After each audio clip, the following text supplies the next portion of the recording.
হোৱাইটফিল্ডত first time পূজা চাবলৈ গৈছিলোঁ মই দেই। এইফালে চাওকচোন মানুহৰ ভিৰত মানে ভৰি দিবলৈ জেগা নাই, ইমানেই ভিৰ। লাহে লাহে এনেকৈ সোমাই গৈ আছোঁ আৰু মোবাইলটো মানে একেবাৰে ওপৰত লৈ পানি আপোনাৰ চাৰিওকাষটো দেখাবৰ কাৰণে মই অলপ ভিডিঅ' কৰিলোঁ। মানুহ চাওকচোন কিমান। এইফালে আহি আছোঁ দেৱী দৰ্শন কৰিবলৈ।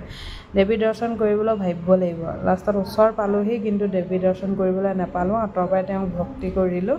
আৰু এইফালে চাৰিদানটো দেখকচোন মানুহৰ ভিৰত কৈছোঁ নহয়, আপোনাৰ মানুহৰ হাৰ্ট এটেক হৈ যাব। আৰু এইফালে গোটেই ৰাউণ্ডটোত মেলা বহাইছে। মেলাখিনিও ইমান ধুনীয়াকৈ বহাইছে, মানে দেখি কিবা এটা ভাল লাগিছে। মেলা ভাল লাগিলে হ'ব কি, মানুহৰ কাৰণে আপুনি একো মানে উঠিবও নোৱাৰে, কৰিবও নোৱাৰে, বহুত টাইম লাগিব, ভাগ্য লাগিব বুলি ক'ব লাগিব। আৰু যিসকলৰ হাৰ্ট এটেক আছে তেওঁলোকলৈ নুঠাই ভাল, মাথা ঘূৰণি আছে কৈছোঁ নহয়। এইভাগে লাহে লাহে ঘূৰি গোটেই ৰাউণ্ডটো ঘূৰি দিয়ে।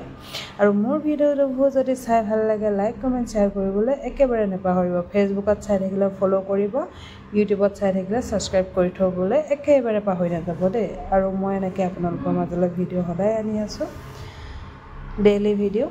আৰু এইফালে চাওকচোন আপোনাৰ গোটেই ৰাউণ্ডটো এনেকৈ ঘূৰাই নহয়, এইভাগে কিমান ঘূৰাই। আপোনাৰ যিবোৰ মূৰ ঘূৰণি মানুহ আছে তাতে মানে বেহুচ হ'ব, আৰু সেইকাৰণে তেওঁলোকো নুঠাই ভাল। মই কিন্তু নুঠোঁ, উঠিবও নোৱাৰোঁ। এনেই মই চালোঁগৈহে। মানুহৰ কাৰণেতো যাবই নোৱাৰি দেই কৈছোঁ নহয়। হে ভগৱান, মই কাণত ধৰিছোঁ আৰু মই হোৱাইটফিল্ডত পূজা চাবলৈ নাযাওঁ। আৰু এইভাগে ঘূৰাই চাই থাকে। আৰু মই এইফালে চব ৰাউণ্ডটো দেখাই দিছোঁ, চাৰিওকাষটো আপোনালোকক ভিডিঅ' কৰি ধুনীয়াকৈ চাবলৈ পাইছে। সেয়া চাওক ৰাউণ্ডটো, মানে ভিডিঅ' কৰিবলৈ ভাবিবলগীয়া হৈছে। ওপৰত মোবাইলটো লৈ মানে ভিডিঅ' কৰা হৈছে। মানুহৰ পৰা কৈছোঁ নহয় আপোনাক একো হেৰি কৰিব নোৱাৰি। এইফালে সৰু বাচ্ছাৰ কাৰণে থৈছে, চকৰি তকৰিৰ পৰা নাও চাও পৰা ধৰি গোটেইখিনি আছে।